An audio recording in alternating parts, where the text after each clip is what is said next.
You're listening to a Soul One podcast.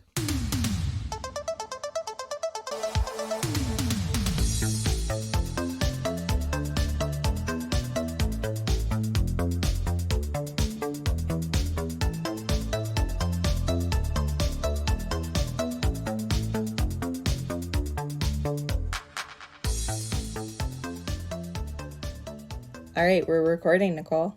Welcome back. Thank you. Sorry, I was taking a sip of water. I should have warned you. I'm literally like, I'm just going to press the button and do an intro. And my intro was, hello. Hello? Hello? It's probably obvious. Friend of the show, friend of Taylor is on today. It's Nicole. Round of applause. We have no mic. This was not purposely planned, but hey, when the cat's away, the mice will play.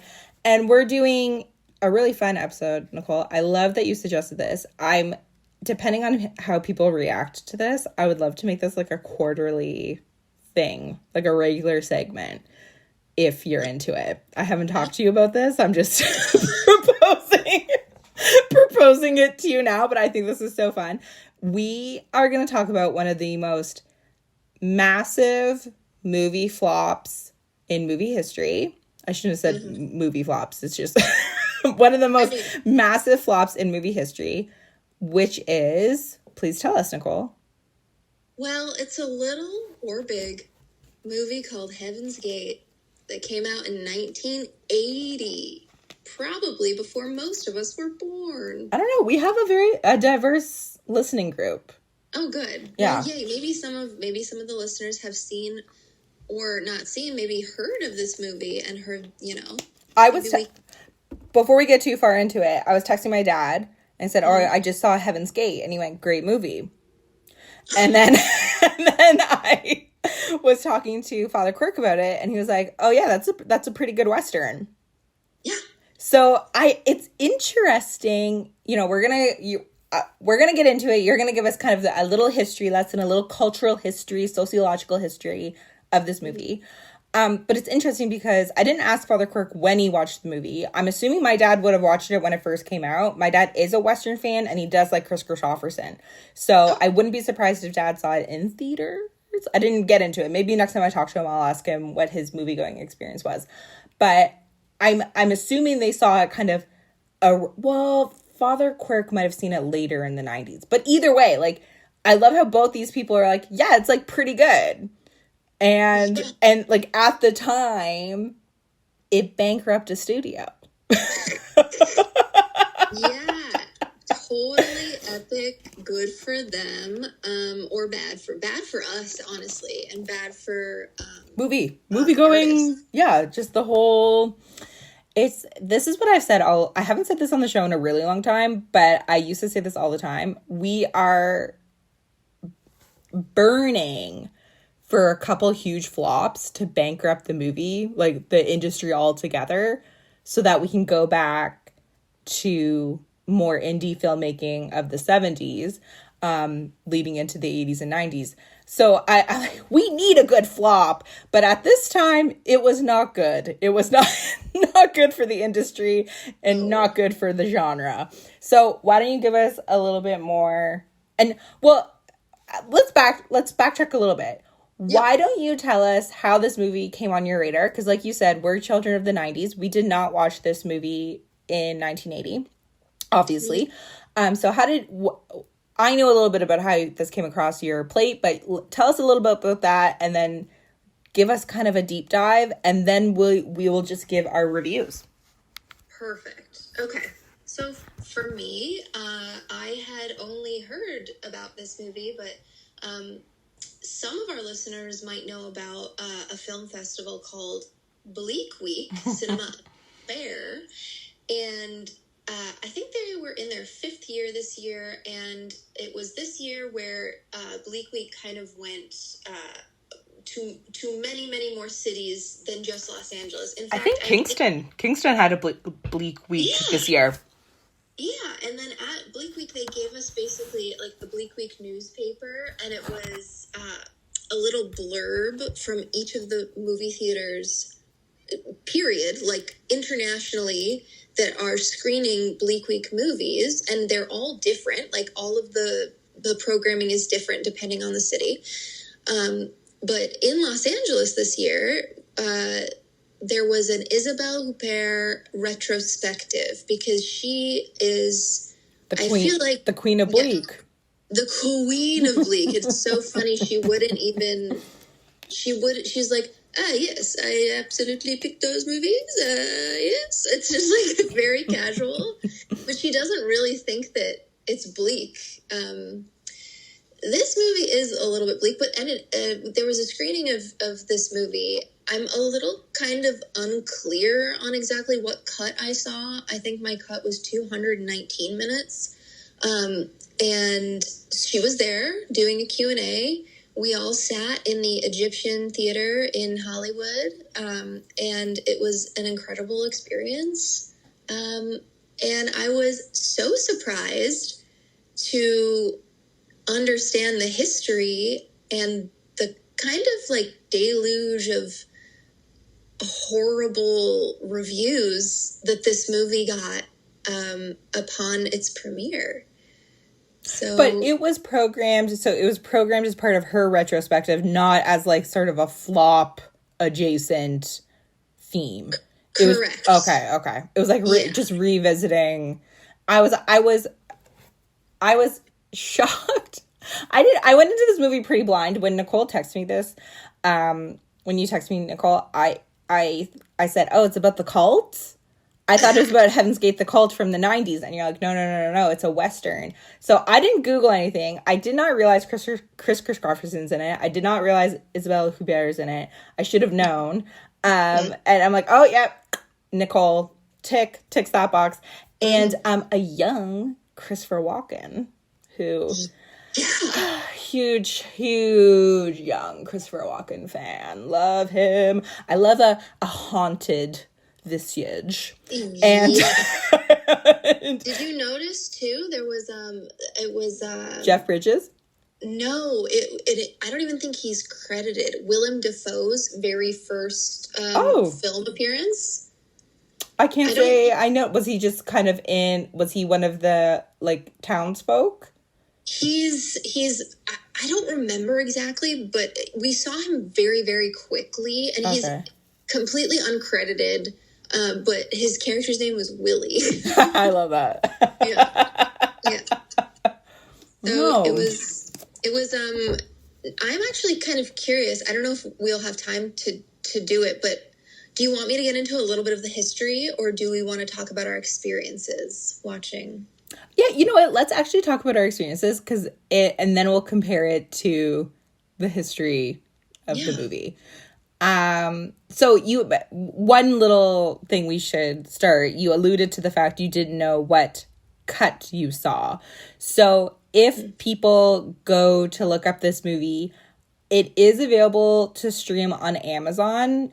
It is, as far as I can tell, the theatrical cut of 2.5 hours. Yes. Because and then the Criterion edition, which you can't stream, you have to buy the Blu-ray, is the director's cut of, I think, 3.5 hours.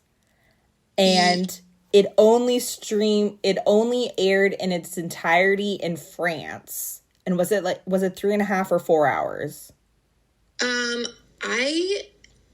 I don't know. That's a good question. So this is one of those movies where it's part of the history, and again, we're teasing it. We will get into the controversy of this movie, but this is one of those movies that has multiple cuts, and the cut that I watched is different from Nicole's. It may not actually be the intended cut that people saw in the 80s. I might have seen the one that was from the 80s. I might not have. The story essentially remains the same as far as I can tell. It's just like extra scenes. So that's I guess the first thing we should talk about is, you saw yours in theaters. It ran over 3 hours, correct? You said it was 200 and something minutes? 217 minutes. I don't even know how long that was. I think and I don't even remember, like I actually should have written it down. It's not written anywhere on the American Cinematheque website which cut it is, but I think yours was 3.6 hours. It's disgusting. Was there a break? Was there an intermission? There was an intermission. Okay, yeah, there good. was. I don't know if we included it in the running time though. Right, because then you would have been there for 4 plus the discussion.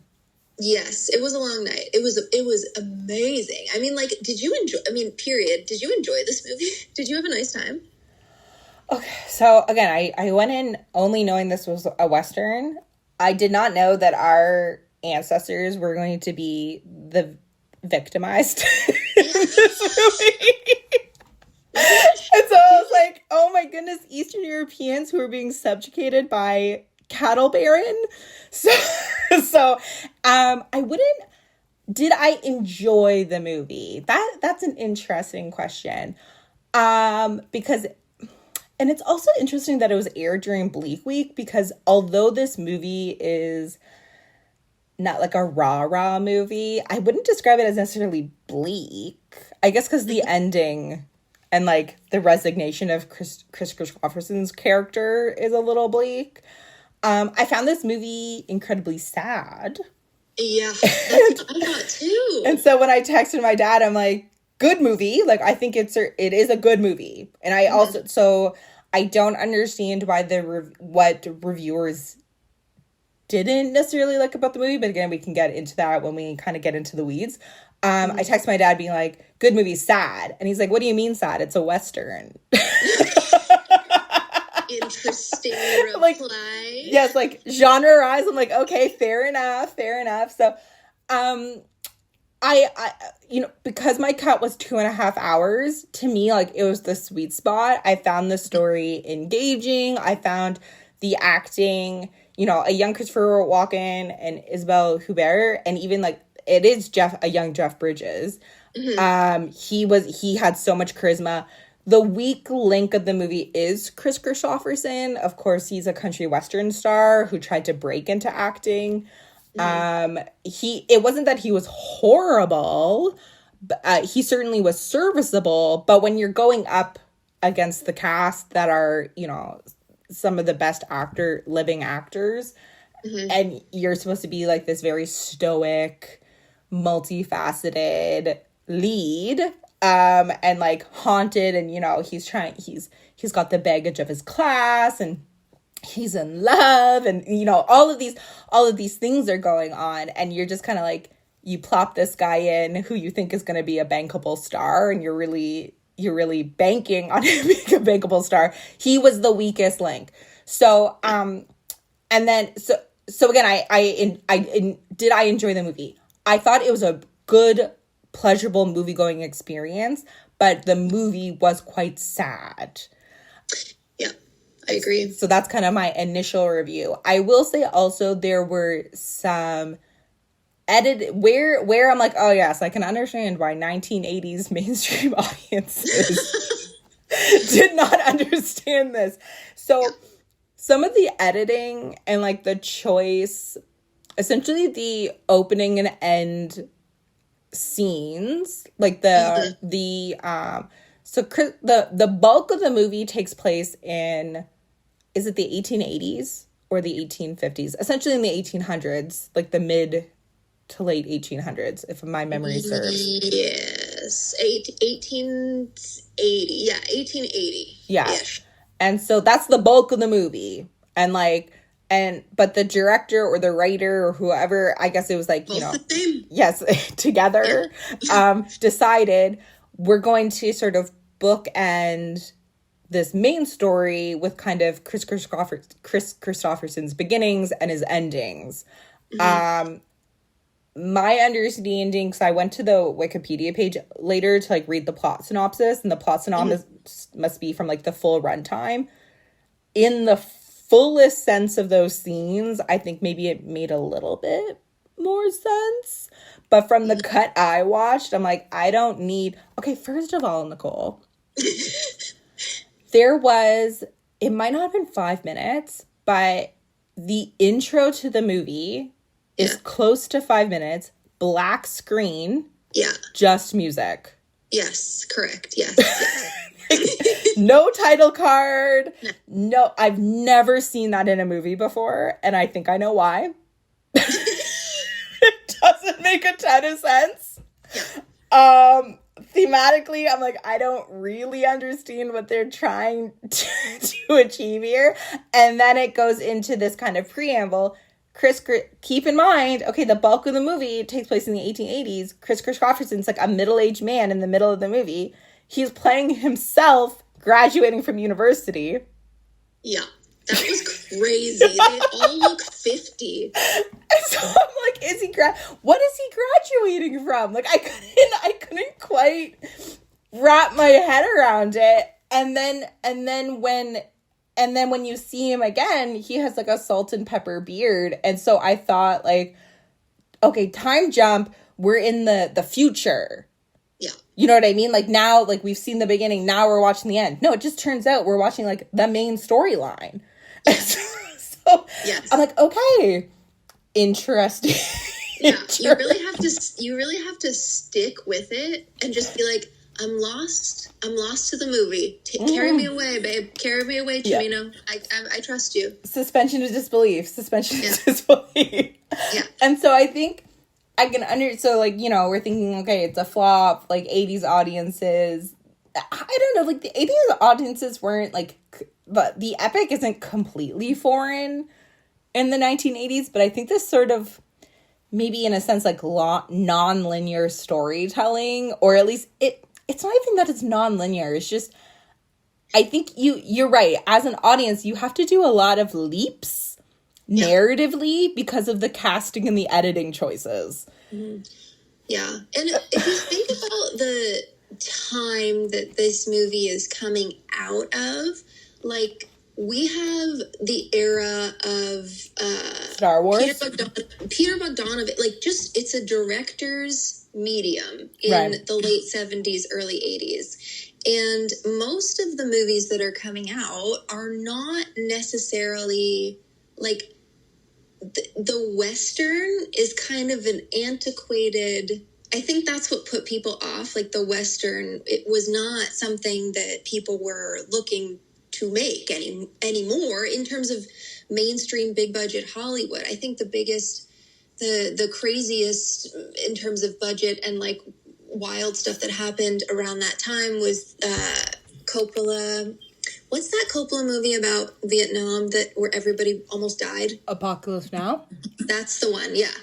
And I think, like, audiences were kind of used to the ragtag and not necessarily period. Like, this is an incredibly specific period piece at its core. And I think that that's part of it, too, because it's like, you know, we're going back to 62 Fox, Cleopatra, you know, like that. And it's kind of... It's really representing the old system in terms of the kind of movie. Now, how it was made was definitely new.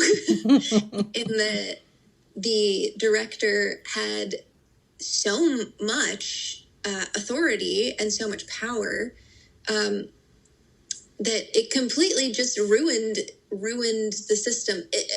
This and other things, but this was considered to be the jumping off point for how Hollywood was ruined. So before we get into that, I shared a little bit about my experience. I liked the movie.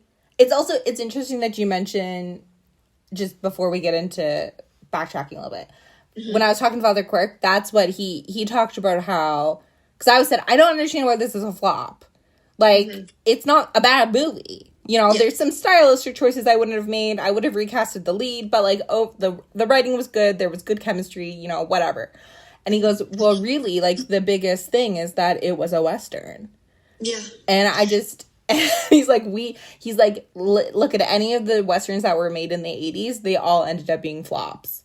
Yeah. Yeah.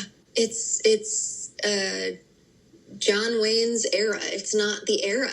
The late 70s, early 80s was not the time. So I assume, based on the kind of the snippets you've given us, you too thought it was a maybe not pleasant is the right word, but you thought it was a good movie. Yes? Yeah, I was really surprised Given after I watched it. Given its reputation. Well, yeah, and I think that one of the main reviews that, because I feel like it was just, there isn't really anything, in my opinion, there's not really anything to hold on to about, that the movie's bad. It's objectively not a bad movie. So the only thing that reviewers could really pick on was the drama and the cinematography, because I feel like that is just the lowest hanging fruit. We didn't like how it looked, and we thought the writing was bad. Right. Well, and again, it looked old. But that was on purpose. It was supposed to be like a sepia kind of vibe. Right. But I think, yeah, I was so shocked. And I was also shocked because unfortunately, the reputation of this movie precedes it. And there was a whole bunch of drama when they were making it with regards to casting, because Michael Cimino wanted Isabelle Huppert, and the studio, United Artists, was like, absolutely not. Like, she doesn't speak English. She's not pretty enough. She's this weird French girl. Yeah. And also, which is so laughable because she is really beautiful.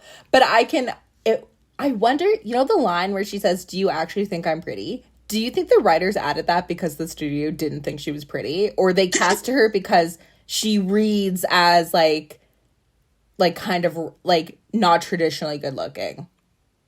I think, or are we getting? Maybe I'm getting too meta. Well, I don't know, because Michael Cimino wrote it and he was about to walk away if they didn't cast her. So I don't know if it was the writers necessarily. I just think honestly, I think it's just like a man writing a woman being like, "Do you think I'm pretty? Right. Do you really think I'm pretty?" Like, I don't think it's, I just think it's like, she's insecure. You don't think it was an FU to the studio. You think it was just more, he doesn't, of course, this beautiful French madam would be insecure in her relationship with. Yeah, with the most vanilla board in front of her with facial hair. You don't think Chris Christopherson was handsome? No, I just mean he's so boring. Oh yeah, I don't know if it's if it was a writing problem or an acting problem. I'm like, I don't know why, compared to Christopher Walken's character, I don't know why she's in love with this man. Aside from like what he offers her, like he offers her like stability and status, right? Yes, and also it's based on a real couple. Oh, like they're so the movie is based on a real event. war. Yeah. So I think it was just the bits of history that he could grab onto to be able to tell the story, and it was just there wasn't a lot of chemistry between the two leads. Yeah, you didn't think there was a lot of I've been thinking a lot about chemistry lately, because somebody told me, total sidetrack, but somebody was like, I don't think that Gillian Anderson and Hannah Einbinder have chemistry in Camp Miasma. And I was like, what? I disagree. So maybe I'm like not paying attention to the right things when it comes to chemistry. I think it's like, is it believable? Like when the chemistry litmus test. And so interestingly, like 7 Degrees of Separation, I'm going to mention Lady Gaga and Bradley Cooper. Yeah, who are in a remake of a Christopher Christopherson movie with Barbra Streisand. What's that movie called? A Star is Born? A Star is Born.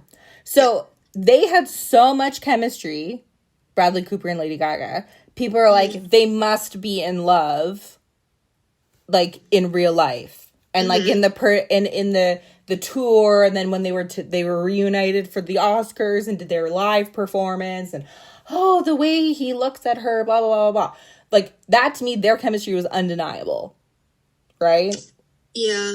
So that's where I'm like, is it believable that, and like in this movie, because she's torn between two lovers, essentially, like, is it believable that this woman is literally torn between two men and like can't decide? Because the writing makes it seem like, you're trying, as a viewer, you're like, is she being kind of mercenary and like choosing and like essentially using two men to her own ends. But she does have the line to Chris Christopherson saying, can't a woman be in love with two people, like more than one man? And so you're like, okay, based on story, then we're thinking like she's actually in love with these guys.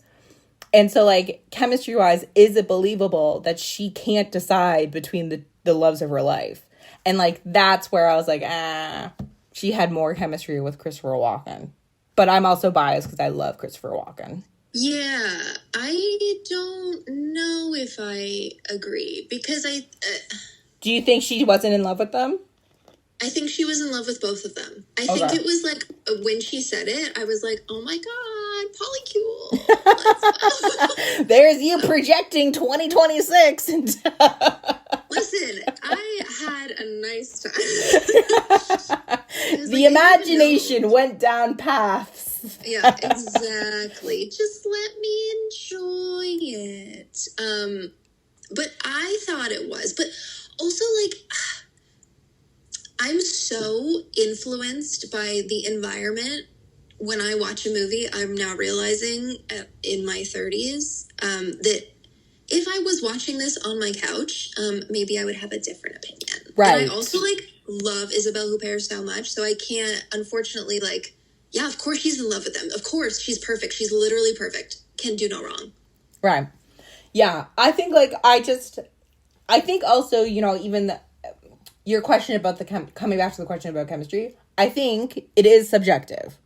It's the same thing about, like, you know, Mike hating Ryan Gosling and the rest of Canada loving Ryan Gosling. Like,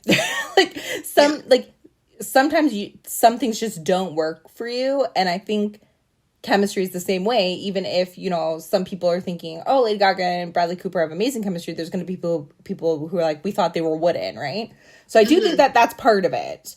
It is I think also by focusing on Isabelle Huppert's performance, that like you're more forgiving to Chris Christopher. Oh my goodness, you know who I'm talking about in the scene, right? Like as a scene partner, she's doing heavy lifting for the both of them, right? And so you're more maybe, and that's why you perceived more chemistry than I did. Yeah. But again, I think that's like tomato, like in terms, like if we're like splitting hairs, because again, like I don't think he was horrible. Yeah. I just think maybe a stronger actor. Was he always slated to star in this? I did not read or hear of any other stars. Right. I'm assuming he was coming off of the Barbra Streisand movie. When did that movie come out? That's a good question. I think the late 70s. Yeah. Let's see. Now I want to know. Father Quirk was like, of course they thought he was a good actor. He was just playing himself in that one. 76. 76. And I'm assuming this movie was in production for a while. So I wouldn't be surprised if after that one, they're like, oh, he's a bankable star. Let's put him in this one. Yeah. Yeah. So is anything else that you have thoughts-wise in terms of watching? I think normally we give people a little bit more plot synopsis. And so maybe that's a good place to pause and let people know that this is a Western. We are describing a love triangle. And it takes place in, oh my goodness, where is this? Wyoming? Where Montana? Wyoming. Yeah.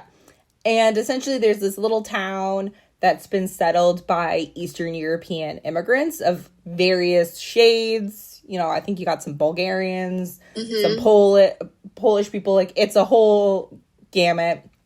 And I, from what I understand from the plot, because again, think about older movies, and I guess because this is a throwback to older movies, not everything is always explicit in the plot. Or, like, you know, like, the wheeling and dealing, they don't spell it out for you like they do now. But, so what I understand is that we got these people, they're poor immigrants, and they're very much discriminated against. And I'm like, wow, this movie, this politics towards immigrants is quite progressive. That was the other reason I thought, oh, is Nicole watching this in, like, a retrospective for, like, immigrant and refugee politics? Like, was it chosen for that reason? Because, like, it is, like, the politics are very relevant to today. But anyways. Yeah. And then there's these, like, cattle barons, these, like, the rich man. They're not even the government, but they're, like, an association of businessmen. Mm-hmm. I believe they want the grazing land where the town is. Correct. Yes. Okay. Yeah. And so they're essentially trying to, they say they're anarchists, they're thieves, they're communists, we need to get rid of them. And so they're like, we have a death list. Mm-hmm. And so that's the movie, is that Chris Christopherson comes to town. He's a marshal and he upholds the law. Mm-hmm. And although interestingly is in the same class as these barons, as these land barons. Went to school with some of them, yes. which is crazy. So knows their families. Yeah. Yeah. And so, not to give anything else away, but essentially there's like, it's building up to a confrontation, right? Like, are they going to be able to execute this death list? And so it is a Western, but not in a traditional cowboy movie sense. Yeah. You know, it takes place in a West that people would probably be familiar with, but it's not like a shoot 'em out cowboy and bandit type movie. No. Although there is some shooting out. There's a little bit of that. Little gun happy. But yeah, that's pretty much the plot, and it goes on for hours and hours. Yeah, does it need to be? That's the question. So what the reviewers said, they didn't like the cinematography. They thought it was ugly. Yes? Yes, correct. Among other things. They said it was, I believe, Roger Ebert said, the film is the most scandalous cinematic waste I've ever seen. And remember, I've seen Paint Your Wagon. And I don't know what that is. But... Yeah, I don't know that. I love how some of his reviews are so specific to the time. And it's like, that means nothing to me. I know. And so, also because this movie made the news a lot. A lot of people had eyes on Michael Cimino at this point because of the fact that he had very soon before this won an Oscar for The Deer Hunter. And I saw Chris Rock and I'm like, oh, Deer Hunter. Now we come full circle. I'm like, of course he's a Slovak in this, because I kept thinking like he played a Ukrainian in Deer Hunter. Yeah. Do you know I have distant relatives in Deer Hunter? Really? They're in the Ukrainian dance scene. I have not seen because the movie, they're Ukrainian immigrants, and there's like at the opening, I think they're at a wedding, and there's like a big dance scene. I don't know how, you know what the immigrant community is like. Yeah. Oh, our cousin's cousin, whatever. So I don't actually know if they're like blood relations to me, but that's a story that my family like, oh, we know the people in that opening scene. So Meryl Streep in that movie? Pardon me? Isn't Meryl Streep in that movie? She is, yeah. She looks so Eastern European. I don't know if she is, but like, anyway. The high cheekbones. And like I don't know. She's like a beautiful face. So did he write Deer Hunter or direct it? I know he directed it for sure. I'm not sure if he wrote it as well. But that was a big deal.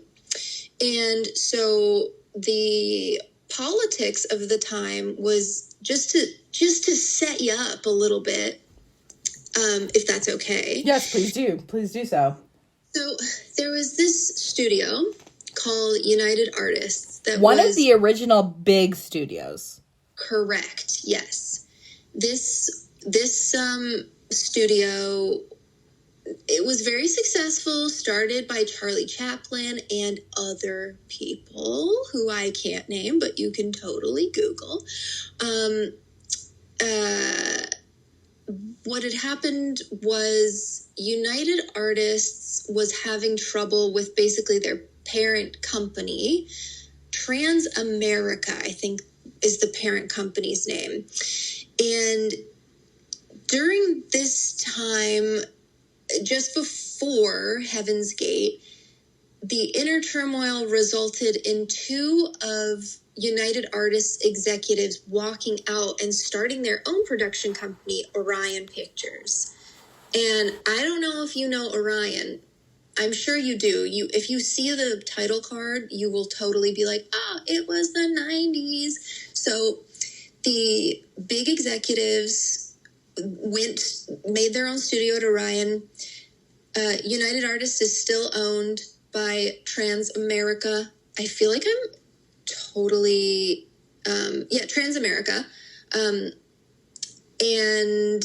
then it was essentially left to these two young executives. And Transamerica didn't have a lot of faith, from what I understand, in these young kids who don't have any experience in the film industry. So what they decide to do is, off of the back of Michael Cimino's success with The Deer Hunter, they're like, okay, let's see what he wants to do. And the reason always a good idea. Yeah, well, but this is how it worked. This is how it worked, especially with United This Artists. is essentially what's happening to Netflix. Yeah, kind of. But being Netflix like, let's give, a white, and I'm exaggerating. And I also haven't read insider reports, but as a viewer, this is what it feels like with Netflix, where they're just like, oh, you're a famous director and have done well. Here's multi-million dollars to make whatever you want. And you have complete artistic control over the product. Go crazy. Yeah. Well, yes. Okay, continue. Yes, so United Artists is well known for being essentially a director's company. They go in... Because it was the filmmakers made the... they did it as... They wanted more control outside of the studio... mechanics. Exactly. And United Artists basically left them alone. Here's your money. Go make the movie you want to make and come back with something and we'll put it out and whatnot. And so they did that with Michael Cimino. And he said, well, I want to do this Johnson County War. And they were like, tell us more. And he was explaining it was a period piece against the backdrop of the West in the 1880s. And they were like, okay, well, how much do you think this is going to cost? He said, I can probably make it for around a regular movie budget, I don't know, 9-10 million. Well, of course that was a lie. So did he knew it was going to cost more? I don't know if he knew it was going to cost more. I think what he knew is that he had these young kids, essentially. I'm not coming down on Michael Cimino. He was very, very particular, and he made beautiful films, but and actors loved working with him, but he was kind of tough to work with because he was such a perfectionist. And so I don't. So he was overconfident in his own skills, essentially, being like, yes. "Oh, I made Deer Hunter for this much. I can make another movie on this budget." Yes, right. And he was, again, like, so particular. He would place the extras himself. He would check each extra's costume, place them in the shot.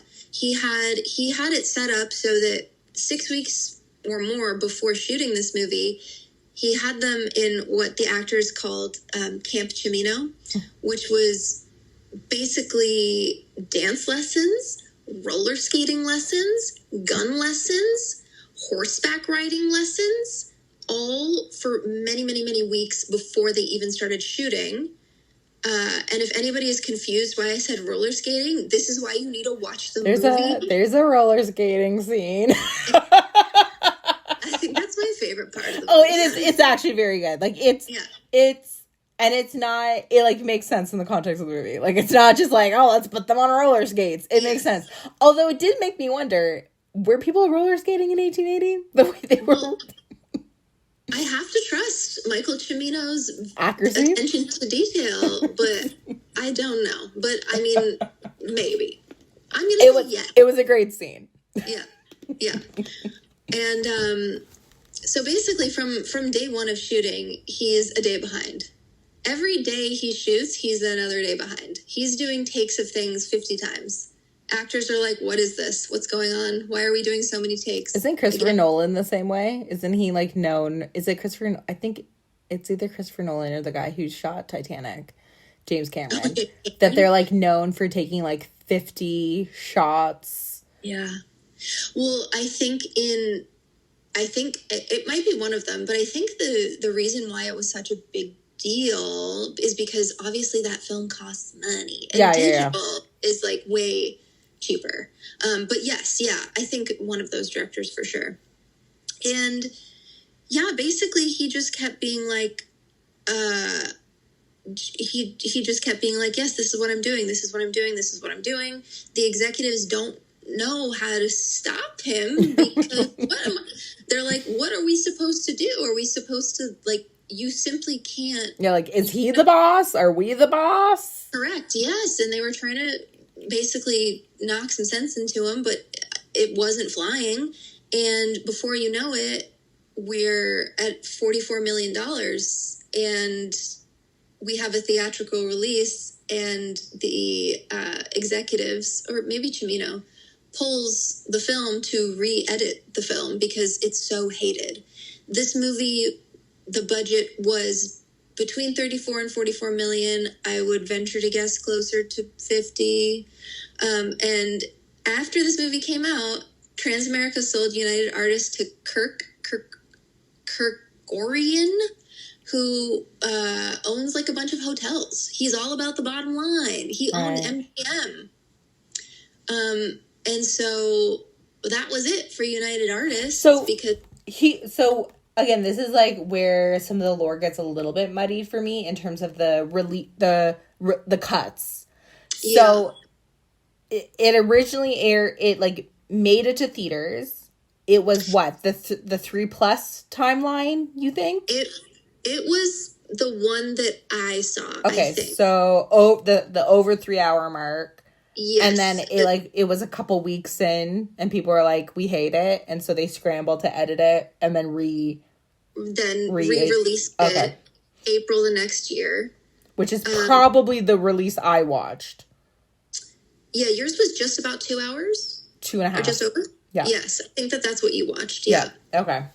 And then that was kind of it. And then Michael Cimino, not only was United Artists gone, Michael Cimino's career, although he kept making movies, like, it was essentially tarnished. And Isabelle Huppert said in the Q&A, she was like, he was just like very depressed about this for most of the time that I knew him, because it was just a flop. And then, yeah, his reputation was tainted because he put a studio under, which is... That would do it. That'll do it. I mean, there were other things going on, but this was a tipping point. I'm unsure about the context of other things. Right. It was probably already... I mean, I can speculate. This is all pure speculation. Yeah. But a studio has to be pretty much... You have to be on shaky ground if one movie can tank your studio, right? So even if the budget like balloons so much, who produced, what studio did Waterworld? Such a good question. Speaking of flops, because it's not like every flop bankrupts the studio. No, but we should actually do that one next. I've actually never seen it. Except it's so good. You know how we went to the Waterworld exhibit at Universal? Yeah. The water show, I should say. I've actually never seen it in its entirety. I think I've seen more of The Postman than Waterworld. It's a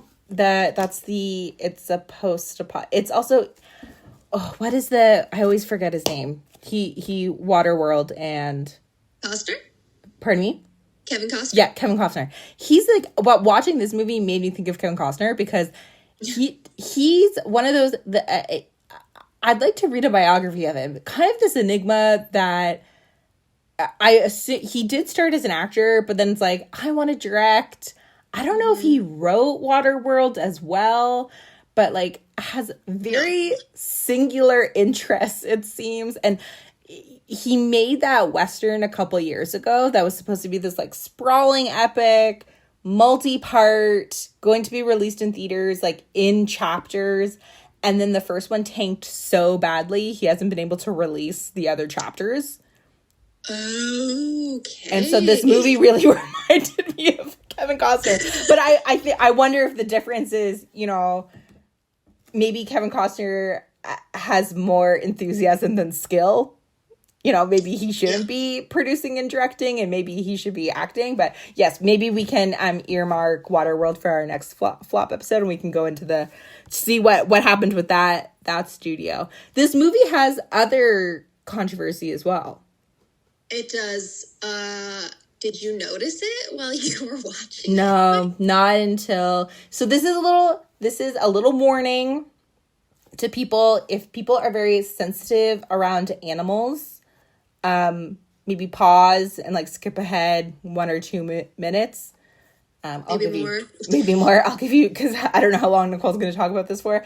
So just pause here, skip ahead. But so the controversy. Yeah. So when you watch this movie, you're going to be like, wow, it looks like those animals are really like falling down. It looks really realistic. Getting hurt. Because it was. Fun fact. Or not fun fact at all. It seems like this is a rumor. An unsubstantiated rumor. Like a strong rumor, but it might be twisted. Yeah, like that they like willfully killed animals as part of the the shot, for like the realistic shot. Yeah, there is no definitive proof. There was talk that, you know, it was accidental harming and purposeful, and that some people say that the intestines in the first scene of that, you know, the very first scene of one of the Slavic immigrants, the little family of three. Oh, yes, in the little sod hut. Mm-hmm. The intestines that they are touching are real cow intestines. But again, unclear. But when you... Like what the provenance of the intestines are? Yeah. And unfortunately, like, I do feel like the battles at the end, I was really like feeling a thing for these horses. They were going through it. Like, it made me feel very uncomfortable. But obviously I did not stop watching the movie. But basically the American Humane Association was, I believe, barred from monitoring animals on set previous to this. And then they organized picket lines. And this became a really big part of, like, the animal cruelty aspect became a huge part of the film's reputation, which of course stained its name as well. But this controversy helped have better protections and stronger monitoring for animals on film sets. And after this, SAG authorized the American Humane Society to monitor animal use. And this is like not something that they should be proud of, but from Wikipedia, Heaven's Gate is often credited with helping establish the modern expectation of the no animals were harmed disclaimer. Nuts. Because they, yeah, it's what a reputation to have. Although it's not like they're like, not that I'm trying to like defend the filmmakers, but I'm sure they were not the only bad actors, so to speak, in terms of like animal treatment. It just already this movie is having such a hard time in its history, and then they're like, also this other thing. Yeah, you treated animals so poorly. We're gonna change the laws. Or allegedly treated animals poorly. Because what I read, the Wikipedia page, it doesn't seem clear like how much was intentional, because there's also a really realistic cockfighting scene. And like, was that real? Well, again, there's no way that it's... And anybody who's watching this is because CGI is not a thing at this point, and it definitely like CGI it isn't even that good now. Yeah, I mean, how are these? Essentially, there are scenes with cockfights. Like, how are these animals not actually pecking each other? There's no way they're not. Yeah. There's no way.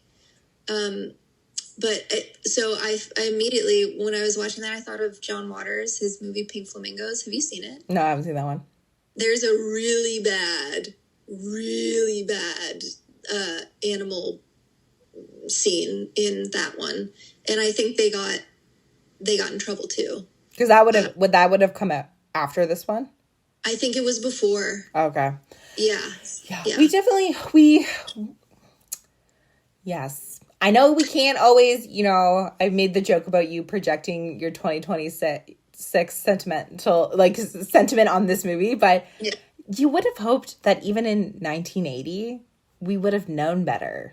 But I guess not, because that seems like one of those things where it seems really late in filmmaking history that they're like, oh, we better pull the plug on this animal cruelty thing.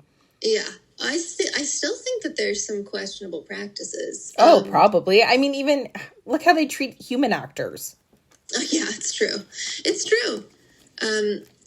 But yeah, so this movie did a lot of things wrong. Clearly. But the question is, it did a lot of things wrong, Nicole. But did it deserve to be a flop? It sounds like it was just the perfect storm of bad circumstances, because we've said all along, if this movie, well, here's an interesting thought experiment. Mm-hmm. If this movie came out now, would it be a flop? Probably. Because I don't, maybe not as big as a flop, but I don't know if when we're talking about the appeal of the Western, well, I don't know, because Yellowstone is huge right now. There is a lot of Western IP inspired stuff out there right now. But all that to say, I think that time has, how do I phrase this? I think that the movie is better than its reputation, and the fact that it's available on Blu-ray through Criterion, clearly it's being reassessed and people are now appreciating it. Yeah. It sounds like, again, it's the product of a really bad economics and, the animal stuff and the runtime, artistic control, all that stuff. But I don't know. This isn't a bad movie. No, I was thinking about it. I was going to rewatch it in preparation for this, but it's too long. It's a commitment. It's too long to watch in my house. In the dead of Los Angeles summer. And I was thinking about how it would be received today. And I was also thinking about how the Odyssey is making such a huge splash. Yeah, people are loving it. And that is kind of, where are we? When did we have movies with that kind of lore making waves? It doesn't seem like something that the masses would be into, and yet here we are. But maybe it does. Maybe I'm just, again, coloring my perceptions. But I do think that it would spark some interesting conversation now because of the political climate and the points it's making about xenophobia and immigration.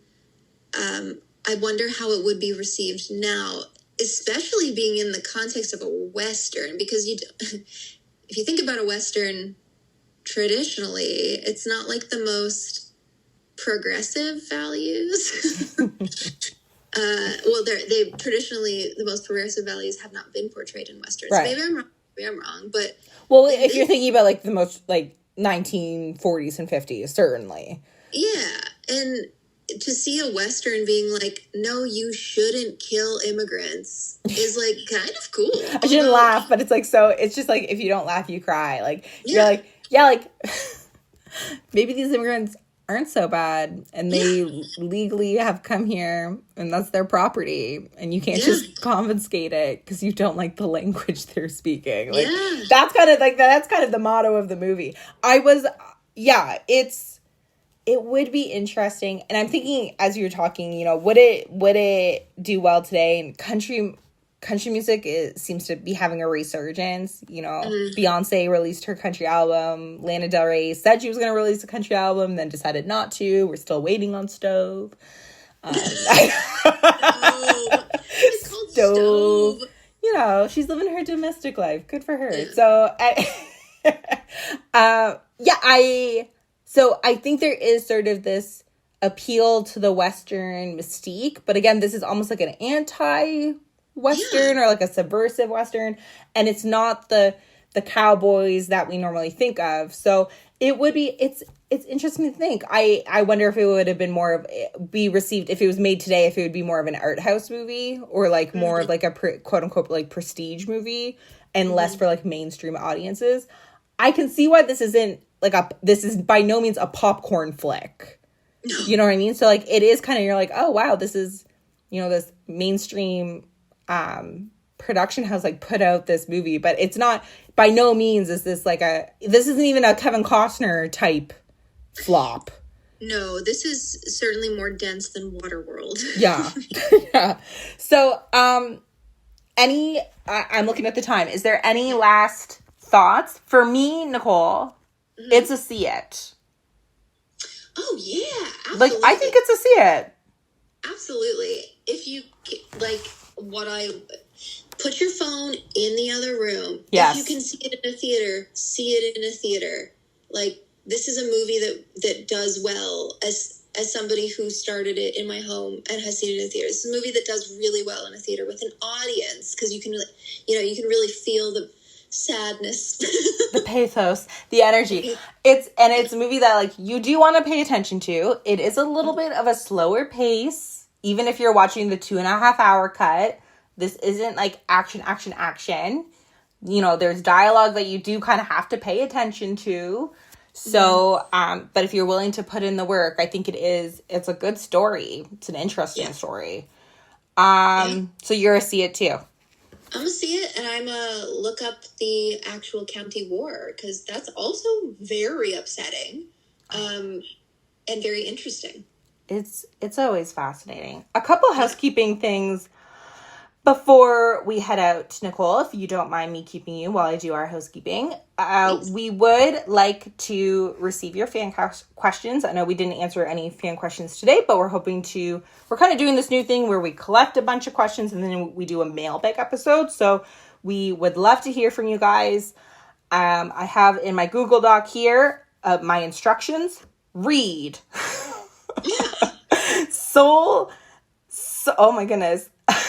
Okay. Soul1arts.ca/podcast. That's SOLONEARTS.ca/podcast. If you find us on there should be a form to submit your fan questions. So please do submit questions. The other thing I want to let you know is that next week is another special episode, or we have a special guest with us. It's Father Quirk.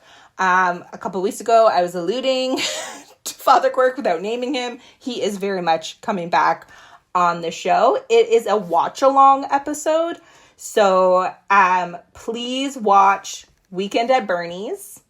Oh my gosh. And Dennis Quaid in The Big Easy. I believe that's 1981. So it's going to be a Dog Days of Summer drive-in double feature, a classic Father Quirk episode. Again, that's Weekend at Bernie's and The Big Easy. So we'd love for you to watch along. You can submit questions. You don't have to submit questions, but it's always fun when you get to watch with us and you can hear our reviews. Nicole, thank you so much for coming on. I obviously love when you come on. I loved this topic. So hopefully, 4 months from now, we do Waterworld. We'll need 4 months to watch it. Oh my gosh. 10 minutes a day, baby. All right. Thanks so much. And we'll catch you guys next week. And in the meantime, go see some movies. Thank you for listening to You Had Me at Skip It, a Soul One Arts Inc. podcast. This podcast is produced by Mike Shepard and Austin Spinner Summer. It is a project of Soul One Arts Inc. To learn more about Soul One and all the great work that Soul One is doing in the arts community, especially in film, theater, and other performing arts, visit soul1arts.ca. You can contribute to this podcast by visiting soul1arts.ca and going to the podcast tab. You'll find all the information on You Had Me at Skip It and how you can get your questions read on air each week. Thank you again for listening.